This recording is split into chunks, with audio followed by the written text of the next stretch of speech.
ಖರ್ಗೆ ಅವರು ಸಿಎಂ ಆಗಿದ್ದಾರೆ, ಏನು ಹೇಳ್ತೀರಾ? ಈ ರಾಜ್ಯದ ಮುಖ್ಯಮಂತ್ರಿಯಾಗಿ ಇವತ್ತು ಪ್ರಮಾಣ ವಚನನ ಸ್ವೀಕಾರ ಮಾಡಿದ್ದಾರೆ. ಅವರು 1984ರಲ್ಲಿ ಜಿಲ್ಲಾ ಪಂಚಾಯಿತಿ ಮೆಂಬರ್ ಆಗಿ ಇಲ್ಲಿನವರೆಗೂ ಅವರು ಕಷ್ಟ ಬಿದ್ದು ಅವರು ಪಕ್ಷಕ್ಕೋಸ್ಕರ ಎಲ್ಲ ತನು ಮನವನ್ನು ಕೊಟ್ಟು ಇಲ್ಲಿವರೆಗೂ ಅವ್ರಿಗೆ ಎಷ್ಟೇ ಚಿತ್ರಹಿಂಸೆ ಕೊಟ್ಟರೂ ಕೂಡ BJPಯವರು ಎಷ್ಟೇ ಇಡಿ ಎಲ್ಲ ಬಿಟ್ಟರೂ ಕೂಡ ಎಷ್ಟೇ ಮಾಡಿದ್ರು ಕೂಡ ಅವರು ತುಂಬ ಎಲ್ಲಿಗೂ ಅವರು ತಲೆ ಕೆಡಿಸ್ಕೊಳ್ದಲ್ಲೇ ಯಾವುದಕ್ಕೂ ಒಂದು ಇದು ಮಾಡ್ದಲ್ಲ ಒಂದು ಜಿಲ್ಲಾ ಪಂಚಾಯಿತಿ ಮೆಂಬರಿಂದ ಹಿಡಿದು ಇವತ್ತು ಮುಖ್ಯಮಂತ್ರಿಯವರೆಗೂ ಅವ್ರು ಬಂದಿದ್ದಾರೆ. ಅವ್ರಿಗೆ ಈ ಒಂದು ಕರ್ನಾಟಕದ ಜನತೆ ಪರವಾಗಿ ನಾನು ಶುಭಾಶಯವನ್ನು ಕೋರ್ತಾ ಇವತ್ತೇನು ಅವರು ಉಪಮುಖ್ಯಮಂತ್ರಿಗಳಾಗಿ GBA ಅಂತ ಒಂದು ಕಾನ್ಸೆಪ್ಟನ್ನು ತಂದಿದ್ದಾರೆ ಬೆಂಗಳೂರು ಅಭಿವೃದ್ಧಿ ಸಚಿವರಾಗಿ.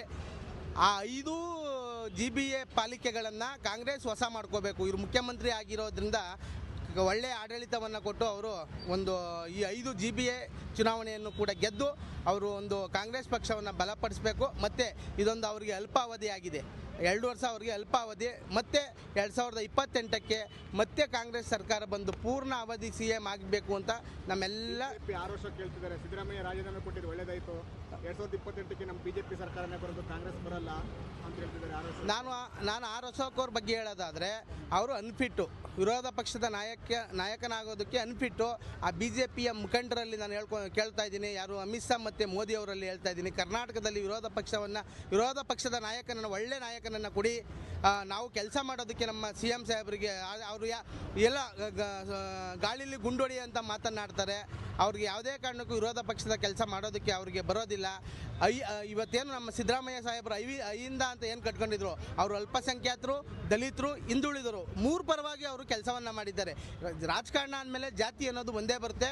ಅವರು 3 ಜಾತಿಗೂ ಅನುಗುಣವಾಗಿ ಐಯಿಂದ ಅಂತ ಕಟ್ಕೊಂಡಿದ್ರು. ಇವತ್ತು ಒಕ್ಕಲಿಗರು ಮತ್ತು ಲಿಂಗಾಯತರಿಗೆ ಅನುಗುಣವಾಗಿ ಇವತ್ತು DK ಶಿವಕುಮಾರ್ಗೆ ಅಧಿಕಾರವನ್ನು ಯಾವುದೇ ಒಂದು ಪಿತೂರಿ ಇಲ್ದಲೆ ಗಲಾಟೆಗಳಿಲ್ದಲೆ ಇವತ್ತು ದುಂಬಿ ಹಬ್ಬಿಸ್ಬೋದಾಯಿತು. ಒಕ್ಕಲಿಗರು ಲಿಂಗಾಯತರನ್ನ ಕಟ್ಕೊಂಡು DK ಶಿವಕುಮಾರ್ ಎಲ್ಲಿ ಬೇಕಲ್ಲಿ ಬೆಂಕಿ ಹಚ್ಚಿಸ್ಬೋದಾಯಿತು, ನಮಗೆ ಮುಖ್ಯಮಂತ್ರಿ ಕೊಡಲಿಲ್ಲ ಅಂತ ಯಾವುದೇ ಒಂದು ಇದು ಆಗಲಿಲ್ಲ. ಅದೇ ಯಡಿಯೂರಪ್ಪನವ್ರಿಗೆ ಮುಖ್ಯಮಂತ್ರಿ ಪದವಿನ ಕೊಟ್ಟಾಗ ಇದೇ ಸಂತೋಷ್ ಹೆಗಡೆ ಅವರು ಯಾಕೆ ಹೋದ್ರು, ಒಳಿಕೆ ಹಾಕಿದ್ರು. 2 ಸಲ CM ಆಗಿ ಯಾಕೆ ಅಧಿಕಾರ ಮಾಡೋಕ್ಕಾಗಲಿಲ್ಲ? ಅವರು ಅಧಿಕಾರ ಮಾಡೋದಕ್ಕೆ ಬಂದಿರಲಿಲ್ಲ. ಈ ರಾಜ್ಯವನ್ನು ಧೂಳಿಪಟ ಮಾಡಬೇಕು, ಈ ರಾಜ್ಯದ ಹಗರಣಗಳನ್ನು ಮಾಡಿ ಹಣವನ್ನು ದೋಚಿ ಇವತ್ತು ಜೈಲಿಗೆ ಹೋಗಿ ಬಂದಂಥವ್ರು. ಆದರೆ DK ಶಿವಕುಮಾರ್ ಜೈಲಿಗೆ ಹೋಗಿದ್ದೇ ಇವತ್ತು ಅವ್ರಿಗೆ ಮುಖ್ಯಮಂತ್ರಿ ಆಗೋದಕ್ಕೆ ಕಾರಣ ಆಯಿತು. ಇವತ್ತು ಯಾಕೆ ಅವರು ಜೈಲಿಗೆ ಹೋಗಿದ್ರು ಅಂದರೆ ಅವ್ರೇನು ಕಳ್ತನ ಮಾಡಿರಲಿಲ್ಲ, ದರೋಡೆ ಮಾಡಿರಲಿಲ್ಲ. ಅವ್ರು ಏನಿದ್ರು ಬಿಸ್ನೆಸ್, ಅವ್ರು ಮಾಡ್ದಲ್ಲೇ ಇರೋ ಬಿಸ್ನೆಸ್ ಇಲ್ಲ. ಒಬ್ಬ ಜಿಲ್ಲಾ ಪಂಚಾಯತಿ ಒಬ್ಬ ಸದಸ್ಯನಾಗಿ ಇವತ್ತು ಮುಖ್ಯಮಂತ್ರಿ, ಅವ್ರಿಗಿಂತ ಹಿರಿಯ ನಾಯಕರು ಬೇಜಾನ್ ಜನ ಇದ್ರು ಕಾಂಗ್ರೆಸ್ನಲ್ಲಿ, ಯಾರೂ ಕೂಡ ಬೆಳವಣಿಗೆ ಆಗಲಿಲ್ಲ. ಅವತ್ತೇ ಕೂಡ ರಾಜೀವ್ ಗಾಂಧಿ ಅವರು 1989ರಲ್ಲಿ ಇವ್ರನ್ನ ಗುರುತಿಸಿದ್ರು. ಯಾರನ್ನ DK ಶಿವಕುಮಾರ್ ಅವ್ರನ್ನ ಗುರುತಿಸಿದ್ದೇ ರಾಜೀವ್ ಗಾಂಧಿ ಅವರು, ನಿನ್ನಲ್ಲಿ ಆ ಶಕ್ತಿ ಇದೆ ಅಂತ. ಇವ್ರಿಗಿಂತಲೂ ಹಿರಿಯ ನಾಯಕರು ಬೇಜಾನ್ ಜನ ಇದ್ರು, ಯಾಕೆ CM ಆಗೋಕ್ಕಾಗಲಿಲ್ಲ? ಆದರೂ ಇವತ್ತು CM ನಾವು ಕಾಡಿಬೇಡಿ ಆಡ್ದಂಗೆ ಆಗಿದೆ. ಆದರೂ ಸಿದ್ದರಾಮಯ್ಯನವರು ಒಳ್ಳೆ ಮನಸ್ಸಿನಿಂದ ಕೊಟ್ಟಿದ್ದಾರೆ.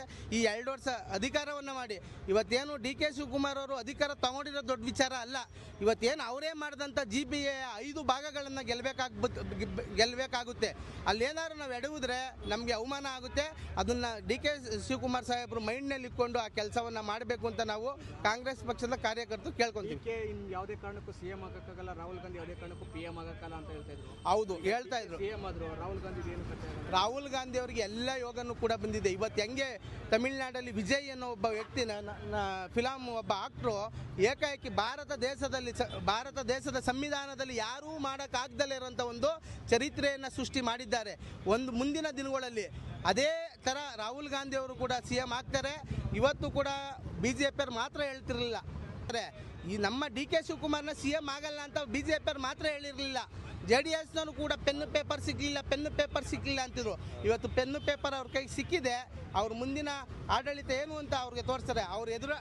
ಅವರು ರಾಜಕೀಯ ಸ್ಟಾರ್ಟ್ ಮಾಡಿದ್ದೇ ದೇವೇಗೌಡರ ಆಪೋಸಿಟ್ ನಿಂತು ಇವತ್ತು ಅವರ ಆಶೀರ್ವಾದವನ್ನು ಪಡ್ಕೊಂಡು ಇವತ್ತು ವಿಧಾನಸೌಧದ ಒಳಗಡೆ ಕೂತಿದ್ದಾರೆ. ಇವತ್ತು ಆದ್ದರಿಂದ ಅವರು ಒಳ್ಳೆ ಆಡಳಿತ ಕೊಡ್ತಾರೆ.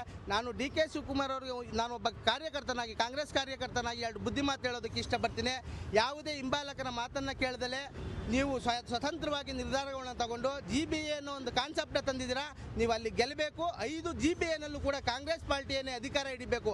ನೀವು ಅಲ್ಲಿ ಏನಾದ್ರು ಸೋತ್ರೆ ನಿಮಗೆ ಅವಮಾನ ಆಗುತ್ತೆ. ಅದನ್ನು ಮೈಂಡಲ್ಲಿ ಇಟ್ಕೊಂಡು ನೀವು 2 ವರ್ಷದೊಳಗಡೆ GBA ಚುನಾವಣೆ ನಡೆಯುತ್ತೆ. ನೀವು 5 GBAಗಳನ್ನು ಗೆಲ್ಲಬೇಕು. ಅದು ರಾಹುಲ್ ಗಾಂಧಿ ಅವರಿಗೆ ಗಿಫ್ಟ್ ಆಗಿ ಕೊಡಬೇಕು ಅಂತ ಈ ಮುಖಾಂತರ ಕೇಳ್ಕೊಂಡು